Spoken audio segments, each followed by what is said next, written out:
හයි guys, ඉතින් අද video එකක් අපි ගෙනත් තියෙන්නේ බයෝ දෙවෙනි පේපරේ ගැන වැඩිපුරම අහන්න පුළුවන් කියලා හිතන කොටස් ටිකක්. ඉතින් අද බයෝ MCQ part 1 එක තිබ්බා. ඉතින් MCQ part 1 එකේ උත්තර කාට හරි බලා ගන්න උවමනාවක් තියෙනවා නම් channel එකේ වීඩියෝ එක දාලා තියෙනවා answers ටික. දැන් මේ ගිහින් ඒ ටික බලන්න. ඒ වගේම channel එක subscribe කරන්න අමතක කරන්නත් එපා. ඉතින් මම වැඩි කතා නොකර යන වීඩියෝ එකට. වීඩියෝ එකේ guys තියෙන්නේ part 2. ඒ කියන්නේ බයෝ දෙවෙනි කොටසට මොන වගේ ප්‍රශ්න වැඩිපුර අහයිද කියලා. ඉතින් ගයිස් මේ වෙද්දි ගෙසින්ස් වලට කිව්වොත් එහෙම ඔයගොල්ලෝ හෙට යනකොට බලාගන්න එන්සයිම යාමනය. එතකොට ප්‍රෝටීන වල ව්‍යුහය, අණු වල විභාජනය, ඊට පස්සේ ශ්වසනය, ඒ වගේම මයිටොකොන්ඩ්‍රියා ව්‍යුහය.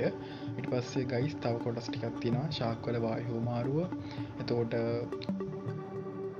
ශාක පෝෂණය, උත්ස්වේදනය, බිඳු 2 කියන කොටස, ශාක වර්ධක ද්‍රව්‍ය, ඒ වගේම මානව ශ්වසන පද්ධතිය, පරිචිත ප්‍රතිශක්තිය, සහජ ප්‍රතිශක්තිය, ඒ වගේම මස්තිෂ්කය, සමස්ථිතියේ හෝමෝන යාමනය, ඇස කන සම බලාගන්න, ඒ වගේම තපන සංවේදී ප්‍රතික්‍රියා බලාගන්න, ආය සංසරණ පද්ධතිය බලාගන්න, ඒ වගේම කන්කාල පේශී සංකෝච යන්ත්‍ර බලාගන්න, ආය එසේ එකක් විදිහට ජෛව විවිධත්වය නැත්නම් පරිසර සංවිධානය නැත්නම් ජන තාක්ෂණයේ, ඒ වගේම ප්‍රතිවර්තී කියන කොටස එහෙම නැත්නම් DNA පුස්තකාලයකට තරහක් ආය විකෘති වලින් ඒ වගේම ආය ජලය හා සම්බන්ධ ශුද්ධ ජීව විද්‍යා කොටසින් කොටසක් ඒ වගේම ආය හාඩ් වයිඩින්බර්ග් සම්තුලිතය බලාගන්න, ආය DNA විසංගමනය බලාගන්න, ආය මෙන්ඩල්ගේ පරීක්ෂණය සාර්ථකවීමට හේතු ටික බලාගන්න, ඒ වගේම ප්‍රාග්නොස්ටික් එහෙම නැත්නම් සූනෂ්ටික ලිනෝමිය සංවිධානය හා වෙනස්කම් ටික බලාගන්න.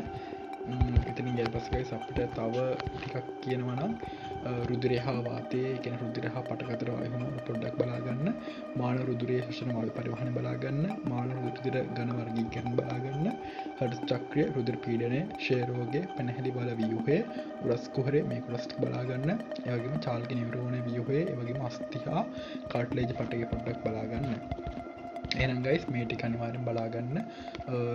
ඒ වගේම හැමෝටම ප්‍රාර්ථනා කරනවා හොඳ ලකුණක් එන්න කියලා, පාඩම් කරපුවාල විදිහකට හොඳ මතකයකට එන්න කියලා ප්‍රාර්ථනා කරනවා. එහෙනම් ගයිස් අද වීඩියෝ එක සමු ගන්න අපේ channel එක subscribe කරගන්න, ඉතිරිවත් නම් වීඩියෝ බලාගන්න.